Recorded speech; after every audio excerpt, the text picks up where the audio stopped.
수요일 아침 장경자는 늘 그랬듯이 새벽 5시에 일어났습니다. 50세가 넘은 나이에 매일 새벽에 일어나는 것은 쉽지 않았습니다. 그녀의 몸은 이미 일어나기도 전에 피로를 느꼈고 허리는 둔하게 아팠습니다. 하지만 그녀는 그런 통증을 무시한 채 이부자리에서 빠져나왔습니다. 어머니, 일어나셨어요? 경자는 작은 목소리로 시어머니 방문을 두드렸습니다. 문 너머로 장경자의 시어머니인 김옥희 할머니의 부스스한 목소리가 들려왔습니다. 응, 일어났어. 경자야, 오늘도 일 나가니? 네, 오늘은 새로운 집을 가기로 했어요. 어머니 약은 식탁에 놓아뒀으니까 식사하시고 꼭 드세요. 경자는 거울 앞에 서서 머리를 빗었습니다. 거울 속 자신의 모습은 5년 전과는 많이 달라져 있었습니다. 남편 박창배가 세상을 떠난 후 그녀의 머리카락에는 하얀 새치가 급격히 늘어났고 눈가에는 주름이 깊게 팼습니다. 53세. 한때는 동네에서 제일 예쁜 며느리라고 불리던 그녀의 얼굴에는 이제 세월의 무게가 고스란히 담겨 있었습니다. 거울 보지 말 걸 그랬나? 경자는 쓴웃음을 지었습니다. 부엌으로 향하는 그녀의 발걸음은 무거웠습니다. 작은 아파트였지만 매달 감당해야 하는 대출금과 공과금은 그녀에게 큰 부담이었습니다. 남편이 갑작스럽게 사고로 세상을 떠난 후 보험금으로 조금의 도움은 받았지만 그것만으로는 시어머니와 대학생 딸 소연을 부양하기에 턱없이 부족했습니다. 커피를 내리며 경자는 오늘의 일정을 머릿속으로 정리했습니다. 아침 9시 강남의 신 부장집, 점심 먹고 2시에 송파의 이 사장집, 그리고 오후 5시에 분당의 새 고객집. 하루에 새 집을 청소하는 것은 녹록지 않았습니다. 집집마다 꼼꼼하게 청소하고 나면 온몸이 쑤시고 손은 세제 냄새로 가득했습니다. 경자야, 너무 무리하지 마. 어제도 허리 아프다며. 시어머니가 부엌으로 들어오며 말했습니다. 경자는 미소를 지었습니다. 괜찮아요, 어머니. 이 정도는 견딜 수 있어요. 시어머니는 경자의 어깨를 가볍게 쓰다듬었습니다. 내가 고생이 많아. 아들이 살아있었으면. 그 말에 경자의 가슴이 찡해졌습니다. 5년이 지났지만 남편의 부재는 여전히 그녀의 삶에 큰 구멍으로 남아 있었습니다. 특히 이렇게 어머니가 아들을 그리워할 때면 더욱 마음이 아팠습니다. 경자는 빠르게 아침을 먹고 준비를 마쳤습니다. 현관에서 신발을 신으며 그녀는 문득 거울에 비친 자신의 모습을 보았습니다. 단정하게 묶은 머리, 소박한 화장, 그리고 깔끔한 청소부 유니폼. 이것이 남편 없이 살아가는 53세 장경자의 현실이었습니다. 강남과 송파에서 힘겨운 청소를 마치고 그녀는 오늘의 마지막 일터인 분당에 도착했습니다. 고급 아파트 단지 앞에 서서 그녀는 소개소에서 받은 메모를 다시 확인했습니다. 32층 3201호 이상우님, 로비에서 경비원에게 방문 이유를 말하고 출입증을 받아 엘리베이터를 탔습니다. 32층으로 올라가는 동안 경자는 거울에 비친 자신의 모습을 정돈했습니다. 엘리베이터 문이 열리고 경자는 복도를 따라 걸었습니다. 3201호 앞에 서서 그녀는 잠시 숨을 고르고 초인종을 눌렀습니다. 첫 인상이 중요해. 웃자 경자야. 그녀는 항상 스스로에게 다짐했습니다. 새로운 고객의 집은 항상 긴장되었지만 이제 4년차 가정 청소부로서 그녀는 자신만의 노하우가 있었습니다. 초인종 소리가 울리고 잠시 후 문이 천천히 열렸습니다. 경자는 공손한 인사를 준비했지만 그 인사는 입안에서 얼어붙고 말았습니다. 시간이 멈춘 것 같았습니다. 경자의 눈앞에 서 있는 남자는 5년 전 사고로 세상을 떠난 남편 박창배였습니다. 이럴 수가. 경자는 순간 자신의 눈을 의심했습니다. 그 남자는 남편과 다르게 수염을 길게 기르고 안경을 쓰고 있었지만 그 눈빛과 얼굴선은 분명 남편이었습니다. 여보, 경자의 입에서 떨리는 목소리가 흘러나왔습니다. 남자의 얼굴에서 모든 혈색이 빠져나갔습니다. 그의 눈이 놀라움으로 커졌고 입이 벌어졌다가 다시 닫혔습니다. 두 사람 사이에 흐르는 긴장감은 거의 만질 수 있을 정도였습니다. 경자와 남자는 몇 초 동안 서로를 바라보았습니다. 그 짧은 순간에 수많은 감정이 경자의 마음을 관통했습니다. 혼란, 충격, 기쁨, 그리고 분노가 뒤섞였습니다. 그녀의 머릿속은 백지장처럼 하얘졌다가 곧 수많은 질문들로 가득 찼습니다. 어떻게 살아있는 거지? 왜 우리에게 돌아오지 않았어? 5년 동안 어디서 뭘 했던 거야? 경자의 다리에서 힘이 빠졌습니다. 그녀는 문턱에 주저앉고 말았습니다. 숨을 쉬는 것조차 어려웠습니다. 심장이 너무 빠르게 뛰어 가슴이 아팠고 눈앞이 흐려지기 시작했습니다.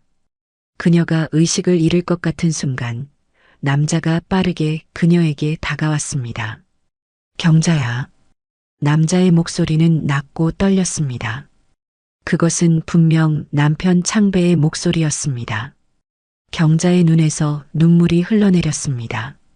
그녀는 남자의 얼굴을 자세히 보았습니다. 창배 씨? 경자는 이제 확신했습니다. 그것은 남편이었습니다. 5년이라는 시간의 강을 건너 그들은 서로를 마주하고 있었습니다. 순간 남편은 복도에서 들려오는 발소리에 긴장했습니다. 그의 눈빛이 날카로워졌고 몸은 경계태세로 돌변했습니다. 그는 재빠르게 주변을 살폈습니다. 여기 있으면 안 돼. 창배는 다급하게 말했습니다. 그는 경자의 팔을 붙잡고 집 안으로 신속하게 이끌었습니다. 문이 닫히는 순간 그는 다시 한번 문 밖을 확인하듯 들여다보았습니다. 현관문에 보안 잠금 장치를 모두 걸고 나서야 창배는 잠시 안도의 한숨을 내쉬었습니다. 경자는 여전히 충격 상태에서 벗어나지 못한 채 거실 한가운데 서 있었습니다. 그녀의 눈에서는 멈추지 않는 눈물이 흘러내렸고 온몸은 떨리고 있었습니다. 창배는 경자에게 다가가려다 멈췄습니다. 그는 아내의 눈에서 뿜어져 나오는 복잡한 감정을 읽을 수 있었습니다. 그것은 단순한 재회의 기쁨이 아니라 5년간의 배신감과 혼란, 그리고 분노가 섞인 감정이었습니다. 어떻게?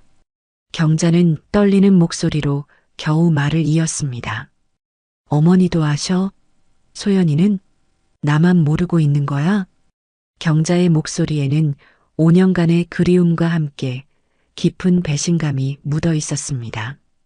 그녀는 오랫동안 남편의 죽음을 받아들이기 위해 얼마나 많은 밤을 울며 지새웠는지, 시어머니와 딸을 위로하며 자신의 슬픔은 감춰야 했는지 기억했습니다. 아무도 몰라. 창배가 대답했습니다. 그의 목소리는 무겁고 죄책감으로 가득했습니다. 내가 여기 올 줄은 몰랐어. 이렇게 만날 줄은. 경자는 갑자기 분노가 치밀어 올랐습니다. 그녀는 창배에게 다가가 그의 가슴을 세게 밀쳤습니다. 어떻게 그럴 수 있어? 우리가 얼마나 힘들었는지 알아? 소연이가 얼마나 아빠를 그리워했는지 알아? 경자의 목소리는 점점 커졌습니다. 5년간 억눌러왔던 감정이 폭발하는 순간이었습니다. 창배는 아내의 분노를 그대로 받아들였습니다. 그는 어떤 변명도 하지 않았습니다. 그저 고개를 숙인 채 경자의 감정이 폭풍처럼 쏟아지는 것을 지켜보았습니다. 당신이 죽었다고 생각하면서 살았어. 당신 이름 석자만 들어도 가슴이 찢어졌어. 경자는 흐느끼며 말했습니다. 창배는 심호흡을 하고는 조심스럽게 경자에게 다가갔습니다. 그는 그녀의 팔을 잡으려 했지만 경자는 본능적으로 물러섰습니다. 진정해, 경자야. 모든 걸 설명할게. 창배는 간절한 눈빛으로 경자를 바라보며 경자를 안심시켰습니다. 5년 전, 내가 죽기 전 그날로 돌아가야 해. 그리고 창배는 자신이 왜 이렇게 살아가고 있는지 하나하나 진실을 들려주기 시작했습니다. 그리고 그 충격적인 이야기에 경자는 머리가 하얘지고 정신을 잃기 시작했습니다. 때는 2019년 2월 국내 굴지기업 준우제약 연구소에서 큰 사건이 하나 발생합니다. 밤 11시가 넘은 시간 준우제약의 연구원이었던 박창배는 컴퓨터 화면에 푸른 빛을 받으며 연구실에 홀로 앉아 있었습니다. 그날 그는 준우제약에서 출시한 새로운 심장약 카디스톱의 임상 데이터를 검토하고 있었습니다. 이 약은 준우제약의 새로운 효자 상품으로 출시 직후부터 큰 인기를 끌며 회사 주가를 크게 끌어올렸습니다. 이상하네. 창배는 중얼거리며 하나의 자료를 몇 번이고 다시 봤습니다. 그것은 심장약인 카디스톱 복용 환자들의 간 수치를 보여주는 그래프였습니다. 카디스톱 복용 후 간 수치가 가파르게 상승하는 패턴을 보이고 있었습니다. 이건 위험해. 창배의 목소리에는 확신이 담겨 있었습니다. 그는 수십 년간 제약 연구를 해온 경험으로 이 데이터가 의미하는 바를 정확히 알고 있었습니다. 카디스톱이 심각한 간 손상을 일으키고 있다는 증거였습니다. 내일 아침 김 과장에게 보고해야겠어. 김민석 과장은 그의 직속 상관이었고 임상 데이터 분석팀을 총괄하는 책임자였습니다. 다음 날 아침 9시 창배는 전날 밤새 준비한 자료를 펼쳐놓고 김민석 과장의 반응을 지켜보고 있었습니다. 이게 무슨 소리야, 창배 씨? 김 과장은 미간을 찌푸리며 보고서를 넘겨보았습니다. 과장님, 제가 어젯밤 데이터를 철저히 검증했습니다. 카디스톱이 예상보다 훨씬 심각한 간 손상을 일으키고 있어요. 이대로 판매를 계속한다면 창배의 목소리는 진지했습니다. 잠깐만, 김 과장이 손을 들어 창배의 말을 끊었습니다. 이건 통계적으로 유의미하지 않아. 창배는 놀랐습니다. 그는 밤새 데이터를 분석했고 결과는 명백했습니다. 하지만 과장님, 수치가 너무 명확합니다. 김 과장은 한숨을 내쉬었습니다. 창배 씨, 당신 우리 회사가 이 약에 얼마나 투자했는지 알아? 수백억 원의 비용이 들어갔어. 출시된 지 얼마 안 됐는데 이런 소리를 하면 어쩌자는 거야? 사람들의 생명이 위험합니다. 창배가 강조했습니다. 김 과장의 표정이 굳어졌습니다. 박창배 연구원, 당신의 열정은 이해하지만 이런 결정은 당신이나 내가 단독으로 내릴 수 있는 게 아니야. 지금은 그냥 넘어가자. 하지만 과장님, 창배가 항변하려 했습니다. 더 이상의 논의는 없어. 김 과장의 어조는 단호했습니다. 회의가 끝나고 창배는 자신의 자리로 돌아왔습니다. 그의 마음은 혼란스러웠습니다. 과장의 반응은 예상했던 것보다 훨씬 냉담했습니다. 이대로 넘어갈 순 없어. 창배는 결심했습니다. 김 과장이 아닌 연구소장 이성우 박사에게 직접 보고하기로 결정했습니다. 자신의 오랜 멘토이자 준우제약 연구소를 이끄는 이성우 박사라면 이 모든 것을 이해하고 자신에게 힘이 될 거라고 기대했습니다. 점심시간이 지나고 창배는 이성우 박사의 사무실을 찾아갔습니다. 그는 창배를 반갑게 맞이했습니다. 창배 씨, 들어오게. 무슨 일인가? 이성우 박사는 안경을 고쳤으며 물었습니다. 창배는 자리에 앉아 조용히 자신의 발견을 설명했습니다. 이성우 박사는 묵묵히 듣다가 보고서를 자세히 살펴보았습니다. 그의 표정이 점점 심각해졌습니다. 자네 이 내용을 누군가한테 보고했나? 박사가 물었습니다. 네, 김민석 과장에게 보고했습니다. 하지만 과장님은 넘어가자고 하셨어요. 창배가 대답했습니다. 이성우 박사는 깊은 한숨을 내쉬었습니다. 내가 이 문제를 직접 살펴보겠어. 고맙네. 창배는 안도감을 느끼며 사무실을 나왔습니다. 이성우 박사라면 올바른 결정을 내릴 것이라고 믿었습니다. 다음 날 아침 창배의 사무실 전화가 울렸습니다. 수화기를 들자 이성우 박사의 무거운 목소리가 들려왔습니다. 창배 씨, 오늘 오후 2시에 본관 15층 회의실로 와주게. 경영진과 회의가 있네. 창배는 심장이 빠르게 뛰는 것을 느꼈습니다. 네, 박사님. 어떤 회의인지 알 수 있을까요? 잠시 침묵이 흐른 후 이성우 박사는 조용히 말했습니다. 카디스톱 건이네. 전화가 끊기고 창배는 깊은 숨을 내쉬었습니다. 마침내 이 문제가 경영진 차원에서 논의된다는 것은 좋은 신호일 수도 있었습니다. 그는 서둘러 모든 연구 데이터와 보고서를 준비했습니다. 오후 1시 55분 창배는 본관 15층 앞에 도착했습니다. 2층은 평소에는 연구원들이 출입할 수 없는 경영진 전용 구역이었습니다. 그는 긴장된 손길로 넥타이를 바로잡고 회의실 문을 두드렸습니다. 들어오세요. 안에서 목소리가 들렸습니다. 문을 열자 넓은 회의실에는 이미 여러 명이 앉아 있었습니다. 창배가 알아본 사람들은 최준혁 대표이사, 김정훈 상무, 법무팀 박지원 팀장, 그리고 이성우 박사였습니다. 모두 심각한 표정으로 그를 바라보고 있었습니다. 앉게. 최준혁 사장이 손짓했습니다. 창배는 자리에 앉았습니다. 그의 앞에는 자신이 작성한 보고서 사본이 놓여 있었습니다. 박 연구원, 최준혁 사장이 입을 열었습니다. 그는 50대 후반의 카리스마 있는 인물로 의대 출신이지만 일찍이 경영 쪽으로 전향한 사업가였습니다. 자네가 작성한 보고서를 모두 검토했네. 꽤 충격적인 내용이었어. 창배는 고개를 끄덕였습니다. 네, 사장님. 카디스톱이 예상보다 심각한 간 손상을 일으키고 있습니다. 즉각적인 조치가 필요하다고 생각합니다. 최 사장은 서류를 천천히 넘기며 말했습니다. 그래서 우리가 어떻게 하길 바라나? 바로 시장에서 약을 회수하자는 건가? 그게 가장 안전한 방법일 것 같습니다. 창배가 대답했습니다. 김정훈 상무가 불편한 기색으로 자세를 바꾸었습니다. 박 연구원, 이 약이 회사에 얼마나 중요한지 알고 있나? 물론 압니다. 창배가 대답했습니다.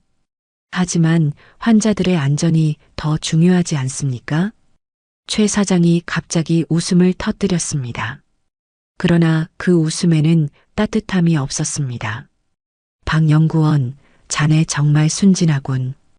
이 약은 회사 매출의 40%를 차지하고 있어. 리콜되면 회사는 망하네. 너 이게 무슨 의미인지 알지? 최 사장의 달라진 태도에 창배는 침을 삼켰습니다. 그렇다고 해도 창배는 조심스럽게 말을 이었습니다.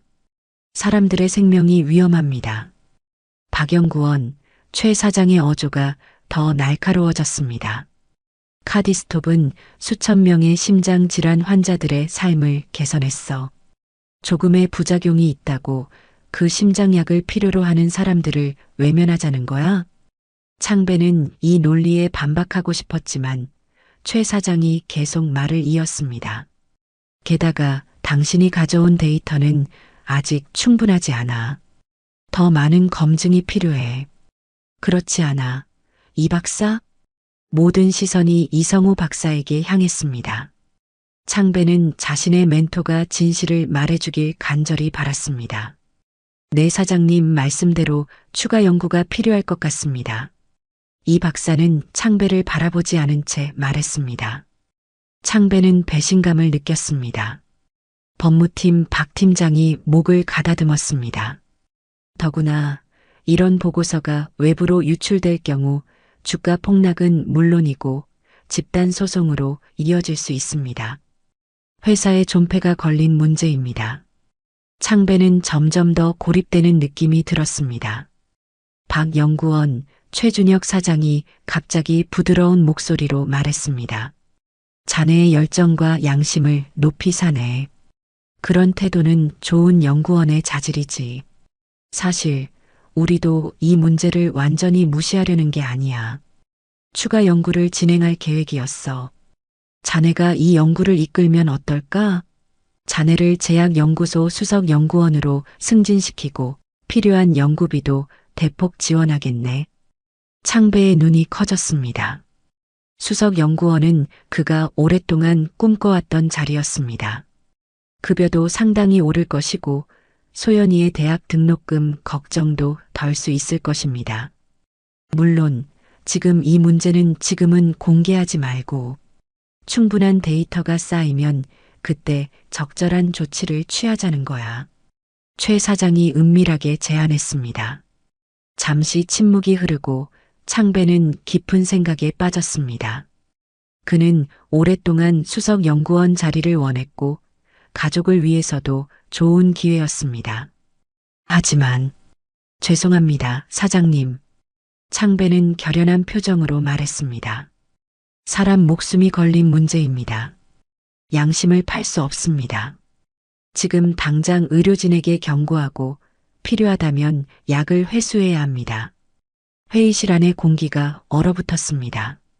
최준혁 사장의 표정이 서서히 변했습니다.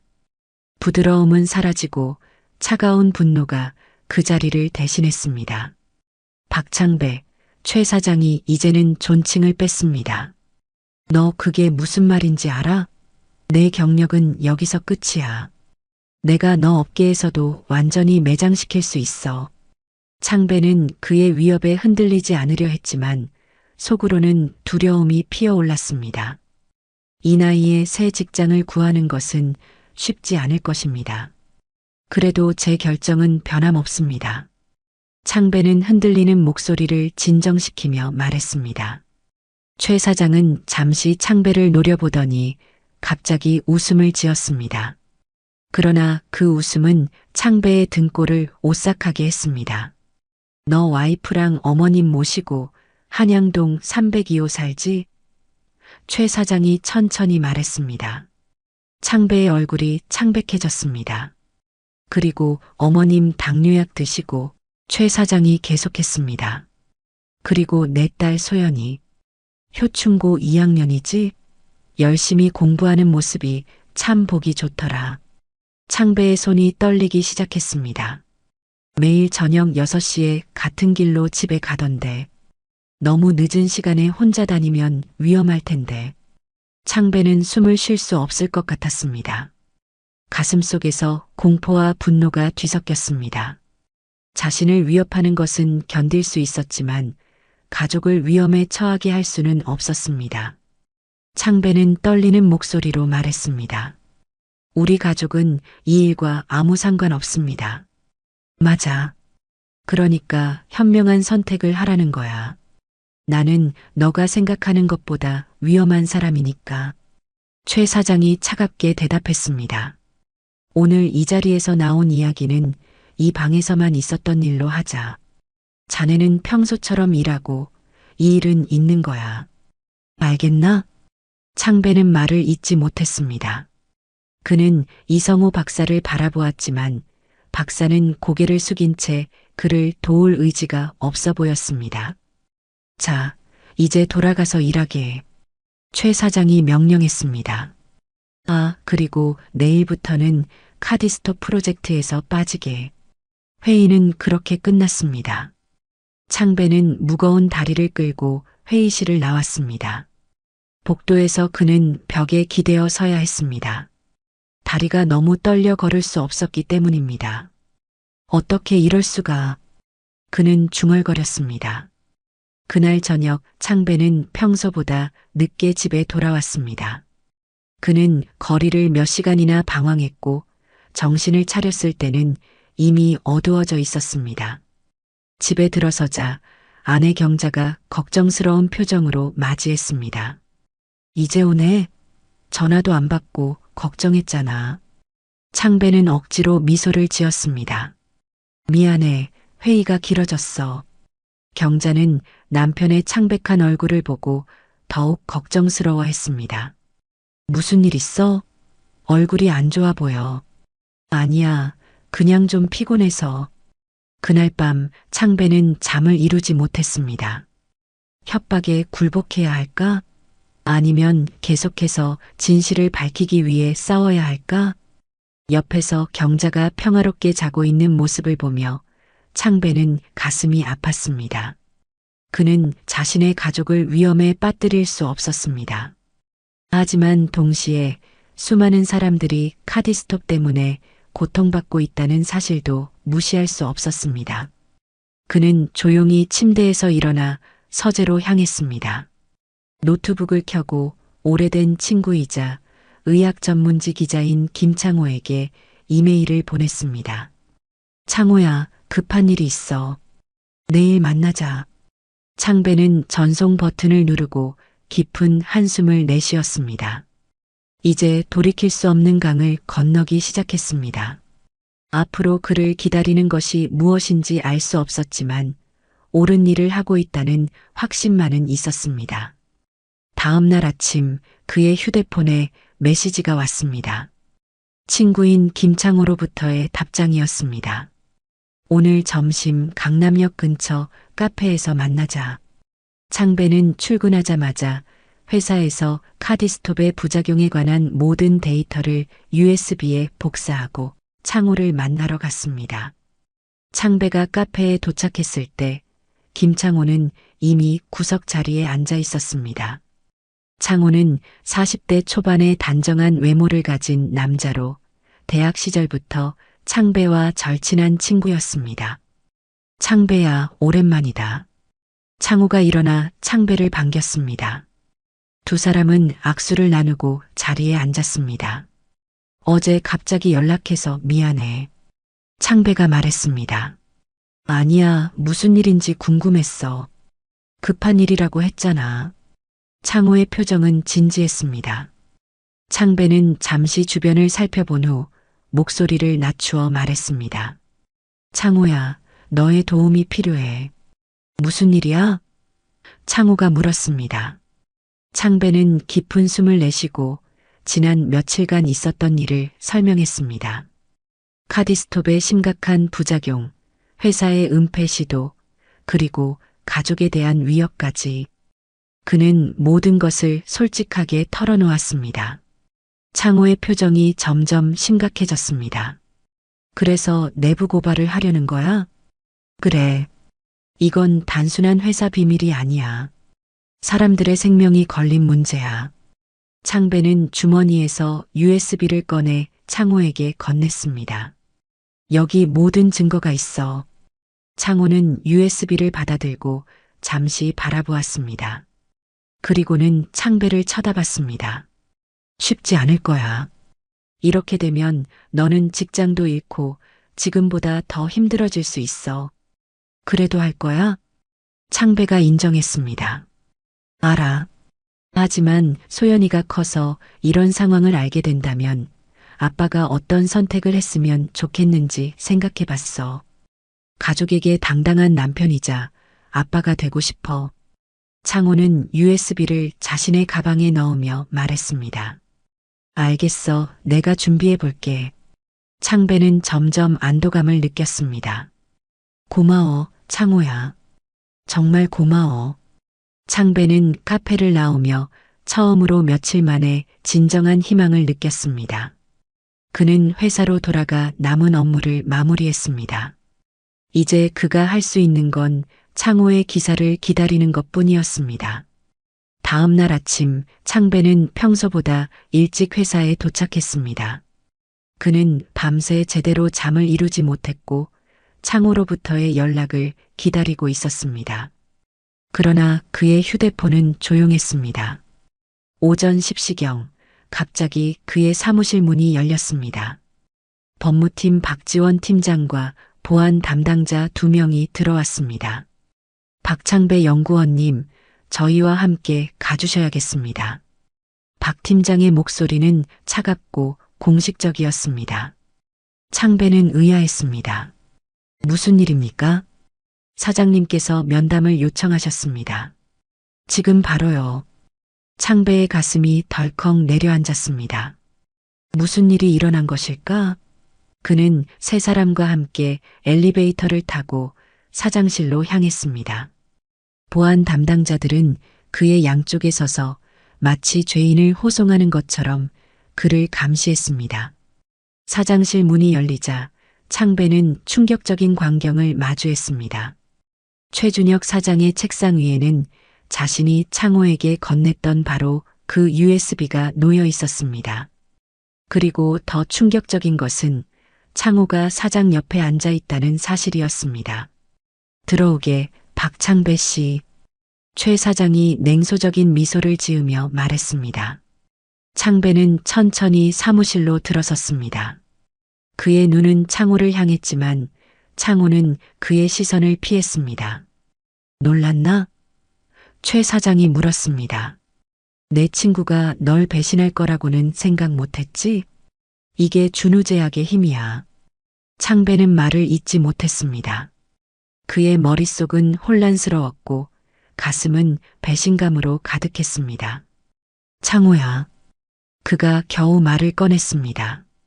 창호는 마침내 창배를 바라보았지만 그의 눈에는 미안함보다는 냉담함이 더 많이 담겨 있었습니다. 미안해, 창배야. 난 이미 2년 전부터 준우제약하고 연결되어 있었어. 창배는 그 자리에 주저앉고 싶은 충동을 억눌렀습니다.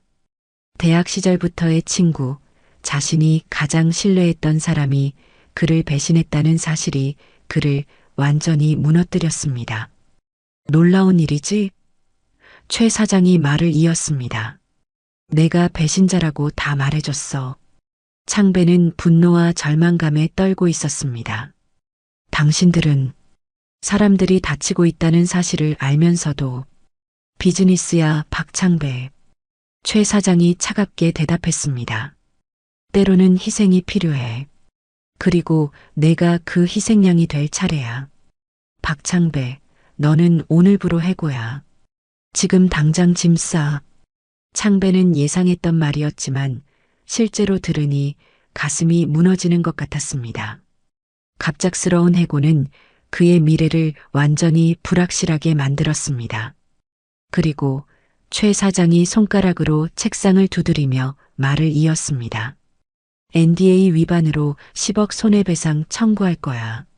창배의 얼굴이 창백해졌습니다. 10억 원이라니 그에게는 감당할 수 없는 금액이었습니다. 그건 불법입니다. 창배가 항변했습니다. 그럼 법정에서 만나지. 최 사장이 차갑게 웃었습니다. 우리 회사 법무팀이 얼마나 강한지 느껴볼래? 아, 그리고 자네 가족에 대한 우리의 경고는 여전히 유효해. 이 일에 대해 어디에도 발설하지 마. 박 팀장이 창배에게 서류 뭉치를 건넸습니다. 해고 통지서와 비밀유지 재확인서입니다. 서명해 주세요. 창배는 손이 떨리는 것을 느꼈습니다. 그는 자신이 완전히 패배했음을 깨달았습니다. 증거는 사라졌고 친구는 배신했으며 이제 그의 직업마저 잃었습니다.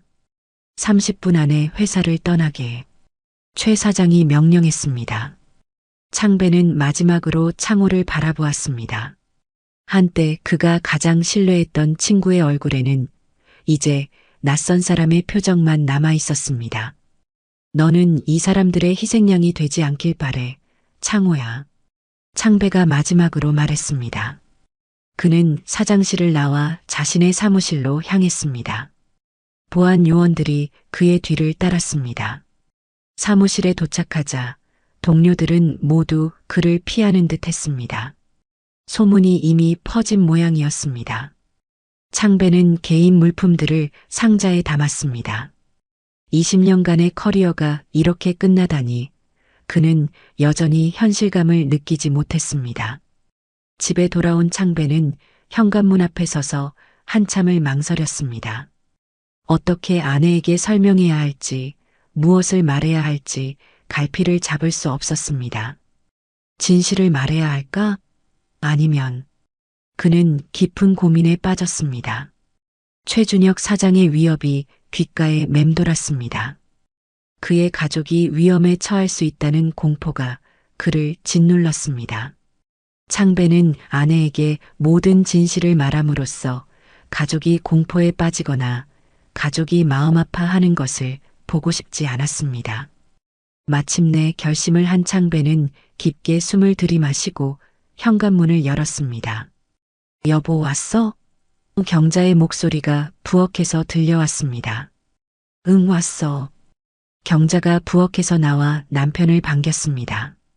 그러나 창배의 굳은 표정을 보자 그녀의 미소가 사라졌습니다. 무슨 일 있어? 얼굴이 안 좋아 보여. 창배는 거실 소파에 앉으며 애써 침착함을 유지하려 했습니다. 경자야 앉아봐. 할 얘기가 있어. 경자는 불안한 표정으로 남편 옆에 앉았습니다. 무슨 일이야? 말해봐. 창배는 잠시 침묵했다가 말을 꺼냈습니다. 회사 일로 잠시 쉬게 됐어. 쉬게 됐다니? 무슨 뜻이야? 경자의 눈이 커졌습니다. 창배는 아내의 눈을 똑바로 바라볼 수 없었습니다. 그는 시선을 떨구며 말했습니다. 연구 프로젝트가 갑자기 중단됐어. 그래서 당분간 일을 쉬어야 할 것 같아. 경자는 순간 남편의 말뜻을 이해하지 못했습니다. 해고됐다는 거야? 아니. 그런 건 아니고. 창배는 거짓말을 이어갔습니다. 그냥 회사 구조조정 같은 거야. 잠시 쉬는 기간 동안 급여는 일부 나와. 걱정하지 마. 경자는 여전히 의심스러운 눈빛이었지만 더 묻지 않았습니다. 20년이 넘는 결혼 생활 동안 그녀는 남편이 무언가를 숨기고 있을 때를 알아볼 수 있었습니다. 하지만 그가 준비가 될 때까지 기다려주기로 했습니다. 알겠어. 무슨 일이든 우리 함께 이겨낼 수 있어. 그녀는 창배의 손을 꼭 잡았습니다. 저녁 준비할게. 창배는 아내가 부엌으로 돌아간 후 깊은 한숨을 내쉬었습니다. 그녀에게 거짓말을 한 것이 괴로웠지만 그것이 그녀와 가족을 보호하는 유일한 방법이라고 스스로를 위로했습니다. 다음 며칠간 창배는 겉으로는 휴식을 취하는 척했지만 실제로는 다른 방법을 찾아 분주히 움직였습니다. 어떻게든 준우제약의 악행을 세상에 밝혀내고 자신도 제자리를 찾아야 했습니다. 창배는 아내가 장을 보러 나간 사이 여러 언론사에 연락을 취했습니다. 그러나 대부분의 반응은 냉담했습니다. 죄송하지만 구체적인 증거 없이는 이런 중대한 의혹을 보도할 수 없습니다. 한 기자가 말했습니다. 저희도 준우제약 같은 기업을 상대로 하는 기사는 신중할 수밖에 없어요. 확실한 자료를 가져오시면 다시 검토해 보겠습니다. 다른 언론사의 답변이었습니다. 창배는 좌절감을 느꼈습니다. 그의 손에 증거는 아무것도 남아있지 않았습니다. 하지만 그에겐 곧 더 큰 시련이 다가올 예정이었습니다. 그가 여러 언론사의 준우제약에 대한 악행을 고발하려고 하는 그 통화 내용이 이미 준우제약 최 사장 귀에 들어가게 된 것입니다. 최준혁 사장은 그의 집에서 강태희 비서와 대화를 나누고 있었습니다. 그래, 박창배가 언론사에 전화를 하고 있다고? 최 사장이 위스키 잔을 들며 말했습니다. 네, 아직 포기하지 않은 듯합니다. 강 비서가 대답했습니다. 최 사장의 표정이 어두워졌습니다. 할 수 없군. 창배를 죽이라고 지시해. 조용히 사고로 위장해서. 강 비서의 표정이 굳었지만 그는 고개를 끄덕였습니다. 알겠습니다. 확실하게 해. 그가 살아있는 한 우리 회사는 계속 위험할 거야. 강 비서는 아무런 감정 없이 대답했습니다. 알겠습니다. 바로 준비하겠습니다. 그리고 어느 날 박창배 휴대폰에 전화가 울렸습니다. 그는 조심스럽게 수화기를 들었습니다. 여보세요? 박창배 씨? 낯선 남성의 목소리가 들려왔습니다. 저는 중앙일보 김민준 기자입니다. 카디스톱에 관한 제보를 받고 연락드렸습니다. 창배는 긴장했습니다. 드디어 누군가 자신의 이야기를 들어준다고 생각했습니다. 혹시 시간 되시면 만나서 이야기 나눌 수 있을까요? 언제 만날 수 있을까요? 창배가 물었습니다. 오늘 저녁 7시 양재숲 근처 은행나무 카페는 어떨까요? 알겠습니다. 7시에 뵙겠습니다. 전화를 끊은 창배는 드디어 한 걸음 앞으로 나아갔다는 희망을 느꼈습니다. 여보, 나 잠깐 나갔다 올게. 창배는 부엌에서 저녁 준비를 하고 있는 경자에게 말했습니다. 경자는 걱정스러운 표정으로 남편을 바라보았습니다. 저녁 안 먹고 어디가? 옛날 회사 동료 만나기로 했어. 오래간만에 만나서 식사하려고. 그래, 늦지 말고 와. 창배는 아내와 가벼운 포옹 후 집을 나섰습니다. 그는 차를 움직여 아파트 단지를 빠져나왔습니다. 저녁 시간대의 서울 도로는 퇴근하는 차들로 붐볐습니다. 그는 양재 방향으로 차를 몰았습니다. 20분쯤 운전했을 때 창배는 100m에서 검은색 세단을 발견했습니다. 그 차는 창배가 방향을 바꿀 때마다 따라오는 것 같았습니다. 처음에는 우연이라고 생각했지만 세 번째 방향 전환 후에도 그 차가 따라오는 것을 보고 창배는 긴장하기 시작했습니다. 미행당하고 있어. 그의 가슴이 빠르게 뛰기 시작했습니다. 창배는 갑자기 방향을 바꿔 작은 골목길로 들어갔습니다. 예상대로 검은 세단도 골목길로 따라 들어왔습니다. 이제 확실해졌습니다. 함정이었어. 공포에 사로잡힌 창배는 속도를 높였습니다. 그는 양재 대신 다른 방향으로 차를 몰았습니다. 그의 머릿속에는 한 가지 생각뿐이었습니다. 도망쳐야 한다. 고속도로에 진입한 창배는 속도를 더 높였습니다. 100m로 확인하니 검은 세단뿐만 아니라 또 다른 차 회색 SUV도 그를 쫓고 있었습니다. 창배는 공포에 떨었습니다. 그는 자신을 미행하는 차를 따돌리기 위해 더 밟았습니다. 그러나 뒤따르는 차들은 거리를 좁혀왔습니다. 어느새 주변은 한적한 산길로 변해 있었고 양쪽으로는 깊은 계곡이 펼쳐져 있었습니다. 갑자기 회색 SUV가 그의 차 옆으로 바짝 붙었습니다. 창배는 급하게 핸들을 돌려 충돌을 피했지만 그 순간 검은 세단이 뒤에서 그의 차를 들이받았습니다. 창배의 차는 가드레일을 향해 미끄러졌습니다. 그는 필사적으로 핸들을 돌렸지만 검은 세단이 다시 한번 뒤에서 강하게 들이받았고 이번에는 차가 통제를 완전히 벗어났습니다. 안 돼. 창배의 비명이 차 안을 울렸습니다. 그의 차는 가드레일을 부수고 계곡을 향해 추락하기 시작했습니다. 시간이 갑자기 느려진 것 같았습니다. 창배는 자신의 인생이 눈앞에 스쳐 지나가는 것을 느꼈습니다. 경자와의 첫 만남, 소연이의 탄생, 행복했던 가족의 순간들. 아직 죽을 수 없어. 그 순간 공중에 떠 있는 차 안에서 창배는 본능적으로 안전벨트를 풀었습니다. 차가 첫 번째 바위에 충돌하는 순간 충격으로 차 문이 열리자 온몸으로 밖으로 뛰어내렸습니다. 날카로운 통증이 전신을 관통했지만 그는 의식을 잃지 않으려고 필사적으로 버텼습니다. 한편 그의 차는 계속해서 계곡 아래로 추락했고 바닥에 도달하자마자 커다란 폭발과 함께 화염에 휩싸였습니다. 검은 연기가 밤하늘로 치솟았습니다. 산 위에서는 두 대의 차가 멈춰 섰습니다. 사람들이 내려 계곡을 내려다보고 있었습니다.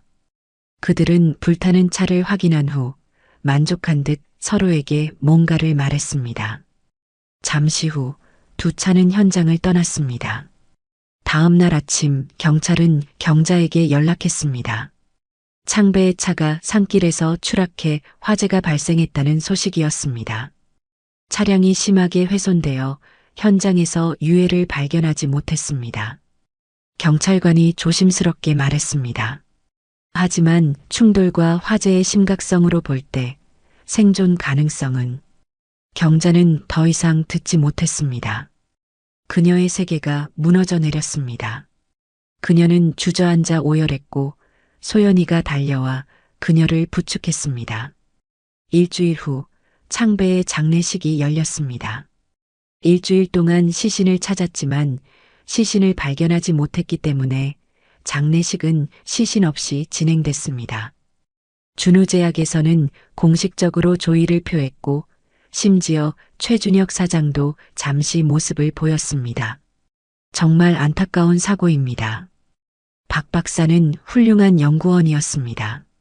최 사장은 위선적인 슬픔을 연기하며 경자에게 말했습니다. 경자는 무표정하게 고개를 끄덕였습니다. 그녀는 최근 며칠간 모든 감정이 소진된 것 같았습니다. 시어머니는 아들의 죽음을 받아들이지 못하고 계속해서 울고 있었습니다. 내가 먼저 가야 하는데, 내가 먼저 가야 하는데. 그녀는 계속 중얼거렸습니다. 소연이는 강한 척하려고 노력했지만 그녀의 눈은 붉게 충혈되어 있었고 얼굴은 창백했습니다. 17세 소녀에게 아버지의 갑작스러운 죽음은 감당하기 어려운 충격이었습니다.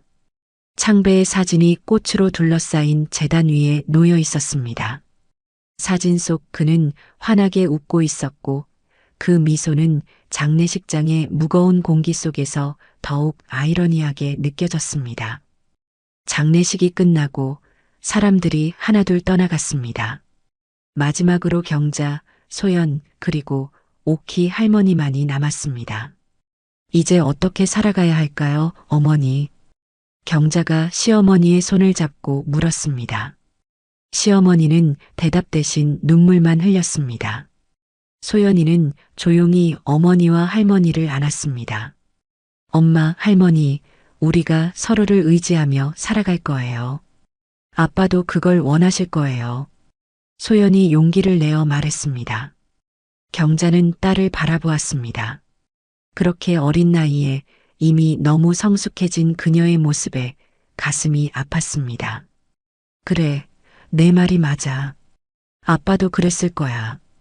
경자는 힘없는 목소리로 대답했습니다.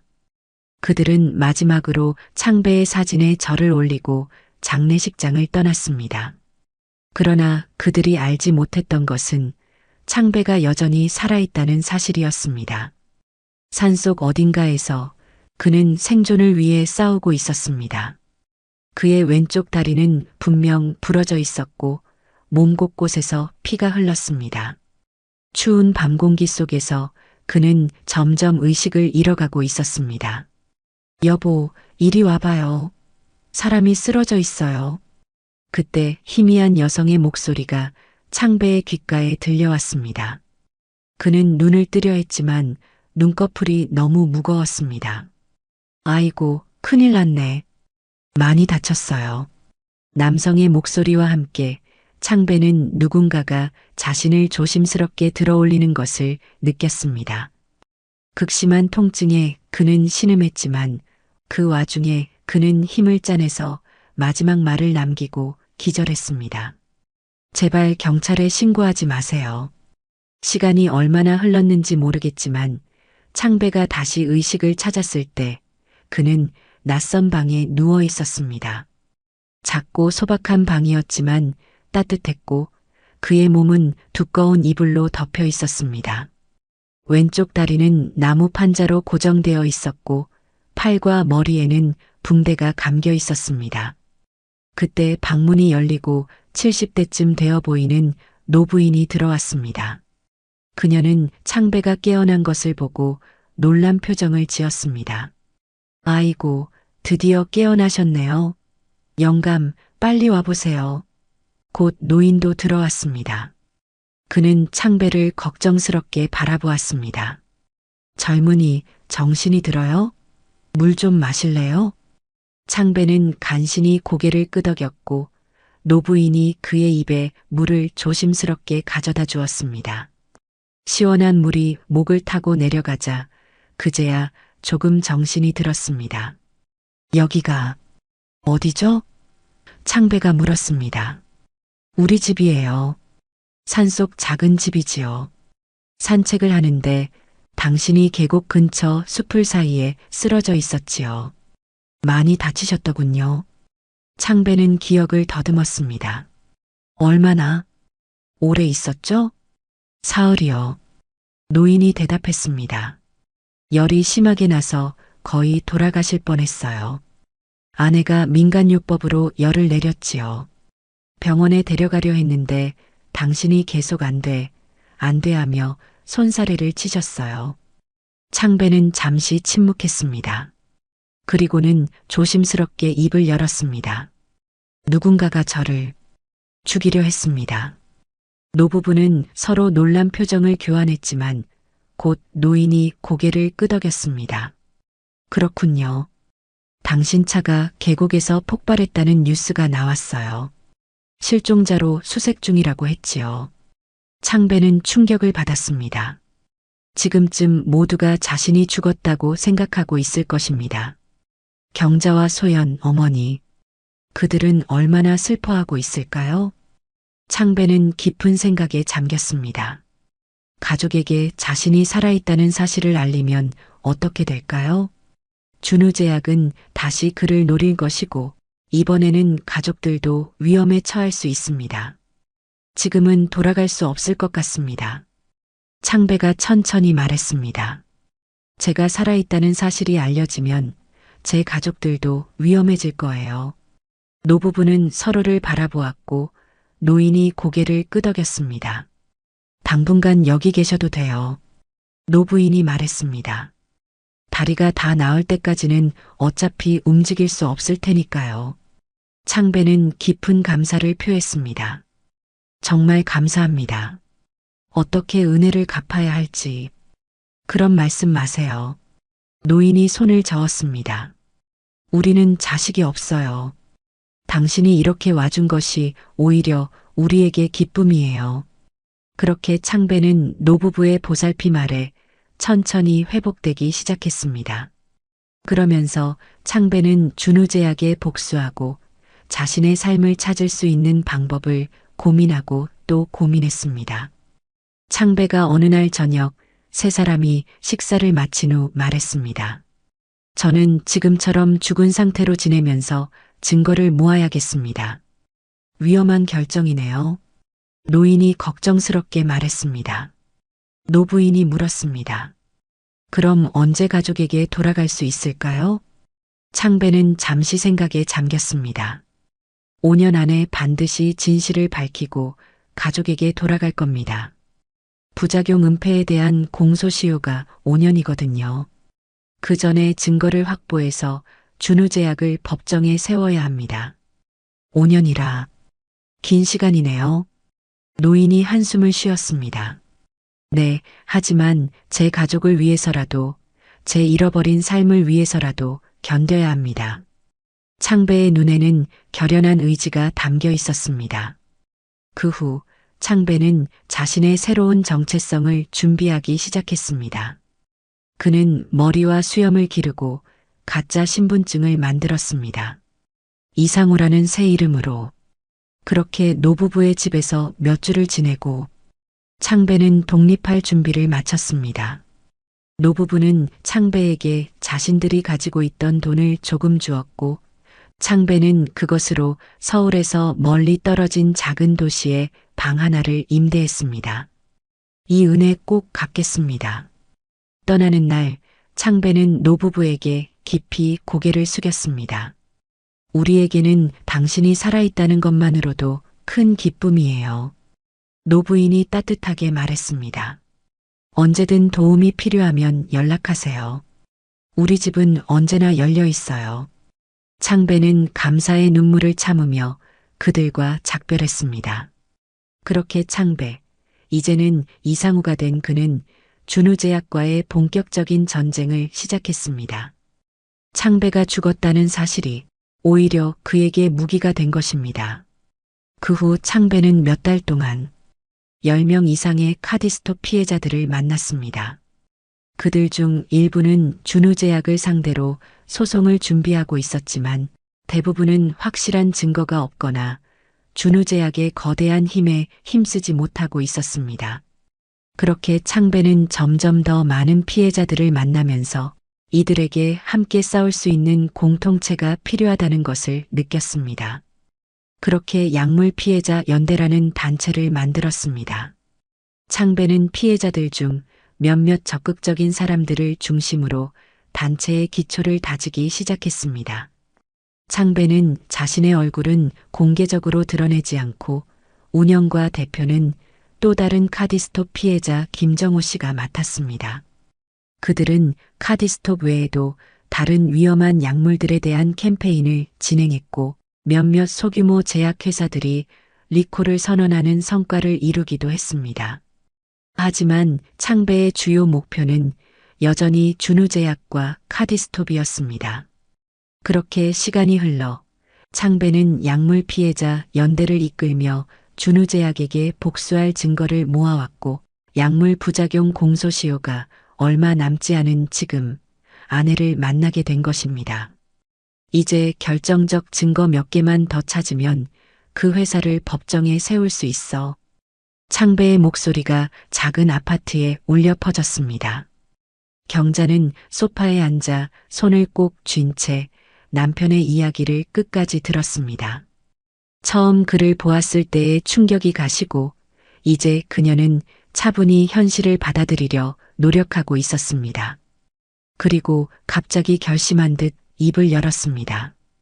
여보, 당신에게 말해야 할 게 있어. 창배는 경자의 심각한 표정을 보고 긴장했습니다. 무슨 일이야? 경자는 깊은 숨을 들이마셨습니다. 내가 지금 최준혁 사장 집에서 청소부로 일하고 있어.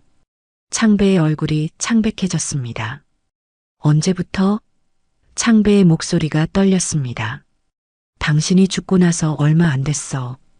최준혁 사장이 남편 없이 힘들 거라고 좋은 일자리를 소개시켜준다고 했어. 그게 청소부 일이었고 지금까지 하고 있는 거야. 최 사장 집에는 주 3회 가서 청소하고 있어. 경자가 설명했습니다. 창배는 자리에서 벌떡 일어났습니다. 그의 얼굴에는 공포와 분노가 교차했습니다. 당장 그만둬야 해. 그 사람은 위험해, 경자야. 날 죽이려고 했다고. 경자는 침착하게 고개를 저었습니다. 아니, 이제야 이해돼. 나를 굳이 자기 집에서 일하게 한 것. 그건 다 이유가 있었던 거야. 창배는 문득 깨달았다는 표정을 지었습니다. 최준혁이 당신을 의도적으로 고용한 거야. 감시하려고. 맞아. 경자가 고개를 끄덕였습니다. 최준혁은 당신이 죽지 않았을지도 모른다고 의심하는 것 같아. 그날 당신의 시체는 못 찾았으니까. 그래서 나를 곁에 두며 지켜보는 거야. 경자가 말했습니다. 가끔 최 사장이 당신 얘기를 슬쩍슬쩍 물어봐. 남편이 보고 싶지 않냐고, 힘들지 않냐고. 정말 안타까운 사고였다고. 창배의 눈이 커졌습니다. 창배는 창문 옆으로 가서 조심스럽게 밖을 내다보았습니다. 골목길은 조용했지만 그는 여전히 불안해 보였습니다. 여기 올 때 누가 따라오지 않았어? 창배가 걱정스럽게 물었습니다. 잘 모르겠어. 근데 수상한 사람은 없었어. 창배는 안도의 한숨을 내쉬었지만 여전히 긴장한 표정이었습니다. 경자가 부드럽게 말했습니다. 나를 이용해줘. 나는 최 사장 집에 마음껏 들어갈 수 있잖아. 창배가 놀라 그녀를 바라보았습니다. 무슨 소리야? 너무 위험해. 경자의 목소리는 단호했습니다. 최준혁 사장 집에서 중요한 증거를 찾을 수 있을지도 모르잖아. 창배는 고개를 저었습니다. 널 위험에 빠뜨릴 수 없어. 여보. 경자가 창배의 양손을 잡았습니다. 이번엔 당신 혼자 안 둬요. 꼭 끝까지 함께 할 거예요. 그리고 공소시효가 5년이라면서요. 시간이 얼마 남지 않았잖아요. 내가 도울게요. 날 믿어요. 창배는 아내의 결연한 눈빛을 바라보았습니다. 알겠어. 하지만 직접적인 증거 찾기보다는 정보를 모으는데 집중해. 창배가 신중하게 말했습니다. 최준혁의 일상, 방문객, 통화 내용 등을 관찰해줘. 그리고 가능하다면 카디스톱의 부작용에 관한 대화나 서류가 있는지 살펴봐. 경자는 진지하게 고개를 끄덕였습니다. 알겠어요. 그리고 절대 수상하게 행동하지 마. 평범한 가정부처럼 행동해야 해. 창배가 강조했습니다. 이해해요. 경자가 말했습니다. 조심할게요. 창배는 아내의 안전을 위한 모든 준비를 철저히 했습니다. 그리고 오늘 이후로 여기 오지 말고 일주일에 한 번 안전한 장소에서 짧게 만나자. 창배가 제안했습니다. 경자는 고개를 끄덕였습니다. 알겠어요. 창배는 아내를 바라보았습니다. 그녀의 용기와 결단력이 놀라웠습니다. 정말 고마워, 경자야. 창배가 진심을 담아 말했습니다. 경자는 부드럽게 미소 지었습니다. 우리 가족을 위해서예요. 소연이와 어머니를 위해서, 그리고 당신을 위해서. 두 사람은 손을 꼭 잡았습니다. 5년간의 이별 후 그들은 이제 함께 정의를 위한 위험한 싸움을 시작했습니다. 다음 날 아침 경자는 평소처럼 최준혁의 집으로 출근했습니다. 최준혁의 집에 도착해 초인종을 누르자 강태의 비서가 문을 열었습니다. 안녕하세요. 강태희가 공손하지만 차가운 목소리로 인사했습니다. 안녕하세요, 강 비서님. 경자가 정중히 인사했습니다. 오늘도 청소하러 왔습니다. 사장님은 아침 회의 때문에 나가셨어요. 저는 중요한 서류를 가지러 잠시 들른 거고요. 강태희가 말했습니다. 청소는 평소대로 하시면 됩니다. 사장님 서재는 오늘은 청소하지 않으셔도 됩니다. 네, 알겠습니다. 경자는 순순히 대답했습니다. 하지만 그녀는 몰래 서재에 들어갈 생각이었습니다. 평소 서재에 큰 금고가 있다는 것을 알았고 그것을 사진 찍어서 남편에게 보여주고 싶었기 때문입니다. 강태희가 서류를 챙겨나간 후 경자는 자신이 할 수 있는 최선을 다해 집안의 이곳저곳을 조사했습니다. 그렇게 그녀는 일주일 동안 최 사장 집에서 수집한 정보를 창배에게 전달했습니다. 최준혁의 회의 일정, 금고 사진, 준우제약 임상시험에 관한 단편적인 대화 내용 등 그중 소송대책회의에 관한 정보가 중요했습니다. 아마 우리 단체를 예의주시하고 있는 것 같아. 창배가 말했습니다. 고마워, 도움이 많이 될 것 같아. 몸 조심하고. 그렇게 두 사람은 짧은 만남 이후 헤어졌습니다. 그러던 어느 날 결정적인 순간이 다가왔습니다. 그날 경자는 최준혁 사장 집에서 거실을 청소하고 있었습니다. 최준혁과 강태희는 발코니에서 대화를 나누고 있었고 그 대화를 몰래 듣기 위해 경자는 조심히 다가갔습니다. 그 사고 관련 자료는 내가 안전한 곳에 갖고 있어. 최준혁의 목소리였습니다. 너도 공범이야. 비밀 잘 유지해. 안 그러면 우리 다 죽어. 그런 생각 없습니다, 사장님. 강태희가 당황한 목소리로 대답했습니다. 걱정 마. 자료는 내 금고에 있으니 아무도 접근할 수 없어. 우리 둘만 비밀로 하면 아무도 모른다고. 경자는 그 대화를 듣고 금고에 뭔가 중요한 자료가 숨겨져 있을 거라고 확신했습니다. 그리고 남편과 만나는 날 즉시 이 사실을 이야기했습니다. 금고, 창배가 중얼거렸습니다. 거기에 나를 죽이려 했던 내용, 아니면 카디스톡 부작용 은폐 관련 문서가 있을 가능성이 높아. 경자가 말했습니다.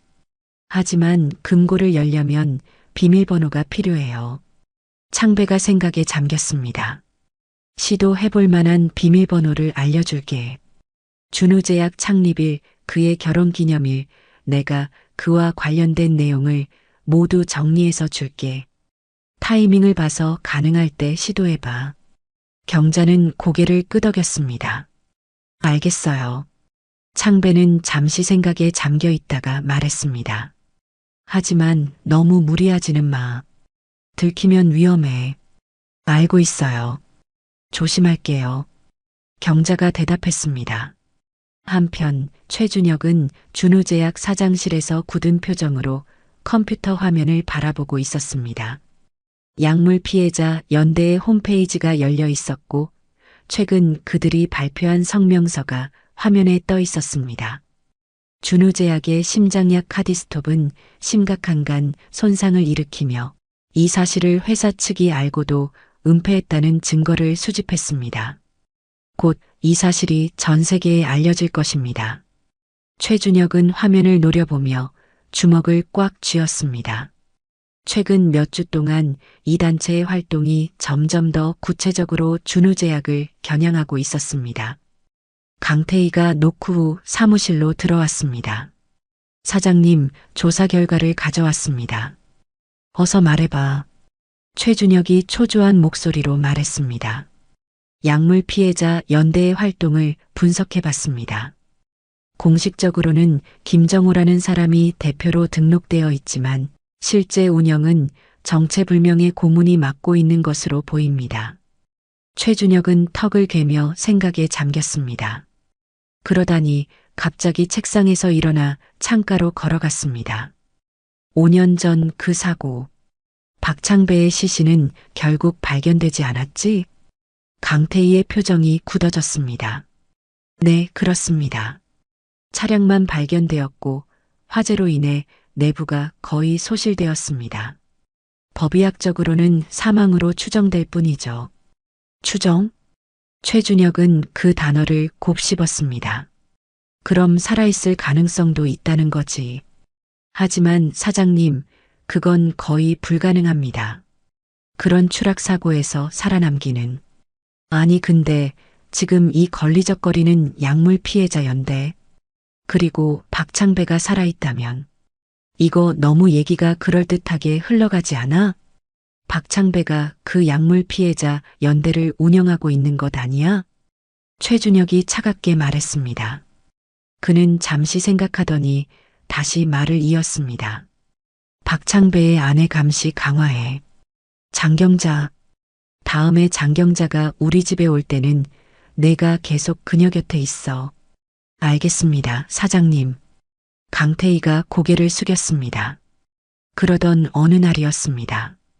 경자는 자신이 의심받고 있는지도 모른 채 최준혁의 집을 방문했습니다.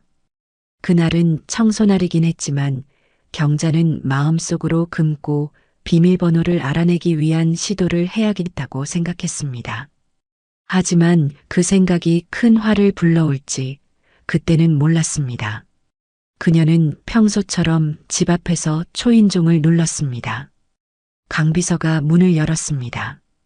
강비서는 차가운 눈빛으로 경자를 훑어보았습니다. 들어오세요.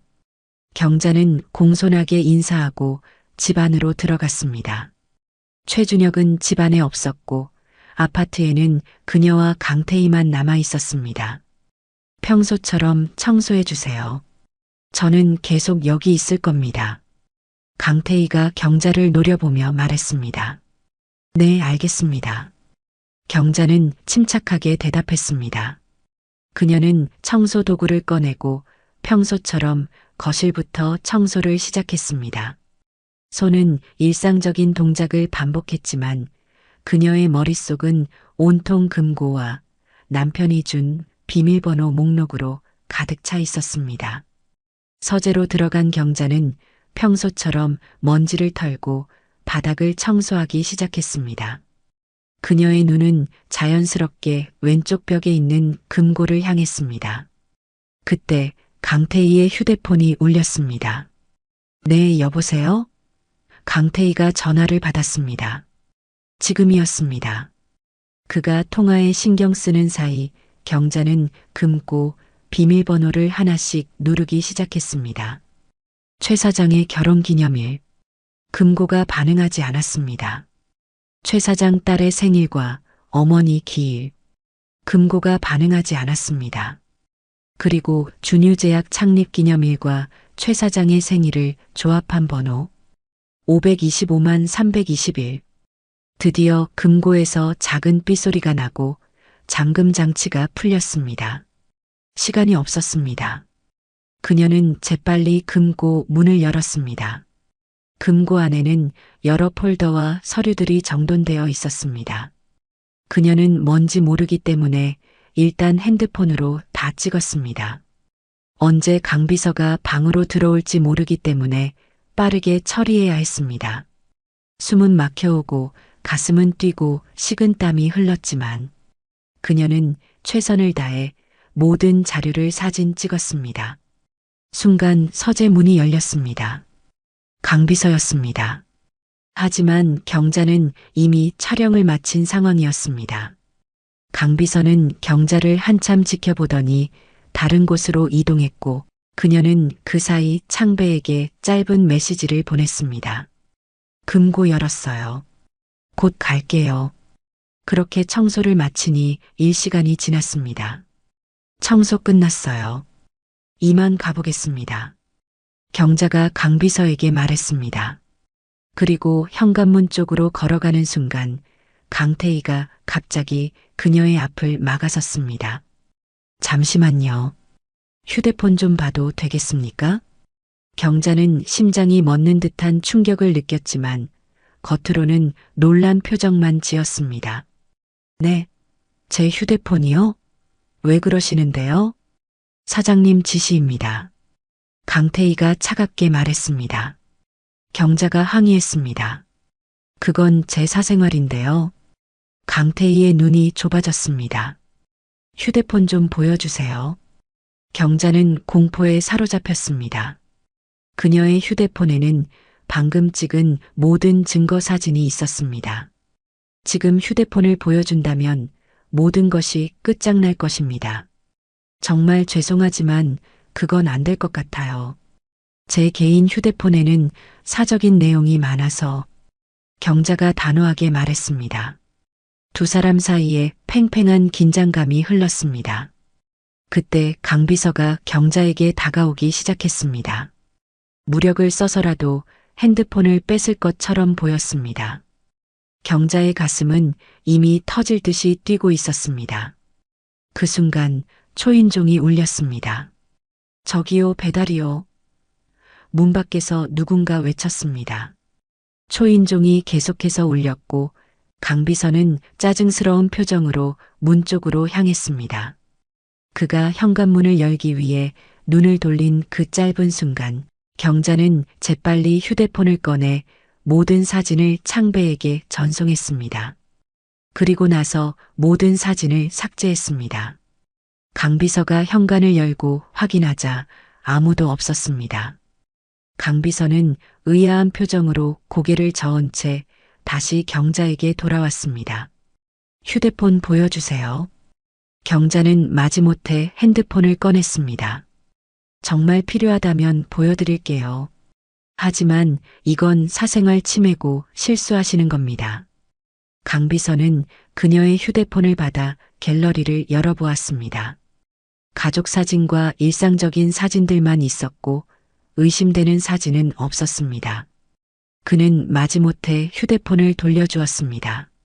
앞으로 여기서 일하시려면 나갈 때 사진 검사는 매일 하셔야 합니다. 아시겠죠? 이제 가셔도 됩니다. 강태희가 마지못해 물러섰습니다. 그럼 이만 가보겠습니다. 경자는 인사하고 현관문을 향해 걸어갔습니다. 문을 열고 나가는 순간까지 그녀는 강태희의 날카로운 시선을 등 뒤로 느낄 수 있었습니다. 그러나 그녀는 평온한 모습을 유지했습니다. 엘리베이터에 타자마자 경자는 깊은 숨을 내쉬었습니다. 그녀의 다리가 후들거렸고 심장은 여전히 빠르게 뛰고 있었습니다. 하지만 그녀는 해냈습니다. 결정적인 증거를 확보한 것입니다. 그리고 남편에게 문자가 왔습니다. 최 사장 옆 아파트 2단지 놀이터에서 만나. 놀이터로 가니 창배가 그녀를 기다리고 있었습니다. 사진 다 받았어. 창배가 작은 목소리로 말했습니다. 사실 아까 당신이 금고를 열었다고 문자를 보낸 순간 바로 최 사장 집으로 출발했어. 당신이 걱정됐거든. 그리고 당신이 안전하게 나올 때까지 지켜보고 있었지. 아까 초인종 누른 사람 나야. 당신이 너무 늦게 나오길래 무슨 일이 있는지 확인하려고 눌렀어. 괜찮았어? 경자는 고개를 끄덕였습니다. 많은 걸 얘기하고 싶었지만 지금 이 순간 그녀의 몸엔 힘이 남아있지 않았습니다. 창배가 웃으며 말했습니다. 고마워. 모든 사진이 선명해. 이건 결정적인 증거야. 다행이다. 경자는 안도의 한숨을 내쉬었습니다. 창배가 그녀의 손을 살짝 잡았습니다. 여기서 빨리 벗어나자. 두 사람은 빠르게 공원을 빠져나와 근처 지하철역으로 향했습니다. 다음 날 아침 창배와 경자는 집 근처 카페에서 만남을 가졌습니다. 그리고 창배는 가장 믿을 만한 검사에게 메시지를 보냈습니다. 짧은 설명과 함께 그동안 모아온 증거를 첨부했고 만남을 요청했습니다. 이제 할 일은 다 했어. 이 정도면 충분해. 이제 가족에게 돌아가자. 창배가 말했습니다. 이제 그들은 더 이상 숨을 필요가 없었습니다. 두려움 없이 당당하게 걸었습니다. 경자의 아파트 앞에 도착했을 때 창배는 잠시 멈추었습니다. 5년 만에 다시 보게 될 자신의 가족을 생각하니 가슴이 벅차올랐습니다. 준비됐어요? 경자가 물었습니다. 창배는 깊은 숨을 들이마시고 고개를 끄덕였습니다. 그래, 준비됐어. 현관문을 열고 들어가자 거실에서 TV를 보고 있던 어머니가 고개를 돌렸습니다. 그녀는 경자와 함께 들어온 남자를 보고 처음에는 의아한 표정을 지었습니다. 그리고 수염과 안경 뒤에 숨겨진 아들의 모습을 알아차리자 그녀의 눈이 점점 커졌습니다. 창배야. 어머니의 목소리가 떨렸습니다. 어머니. 창배는 더 이상 말을 잇지 못했습니다. 할머니는 그 자리에서 일어나려 했지만 다리에 힘이 풀린 듯 했습니다. 창배가 재빨리 다가가 어머니를 부축했습니다. 어머니, 제가 돌아왔어요. 정말 죄송합니다. 창배의 목소리가 끊겼습니다. 할머니는 아들의 얼굴을 양손으로 감싸며 눈물을 흘렸습니다. 꿈인가? 정말 내 아들이 맞니? 네, 어머니. 제가 맞아요. 살아있어요. 창배도 눈물을 참지 못했습니다. 그때 방문이 열리고 소연이가 나왔습니다. 그녀는 거실의 상황을 보고 멈춰 섰습니다. 엄마, 할머니, 무슨 일이? 소연이의 시선이 창배에게 향했습니다. 그녀는 처음에는 낯선 사람을 경계하는 표정이었지만 점차 어떤 기억이 떠오르는 듯 했습니다. 소연아. 창배가 딸을 향해 한 걸음 다가갔습니다. 소연이의 눈이 커졌습니다. 그녀의 입이 살짝 벌어졌고 손이 떨리기 시작했습니다. 아빠. 창배는 고개를 끄덕였습니다. 그래, 소연아.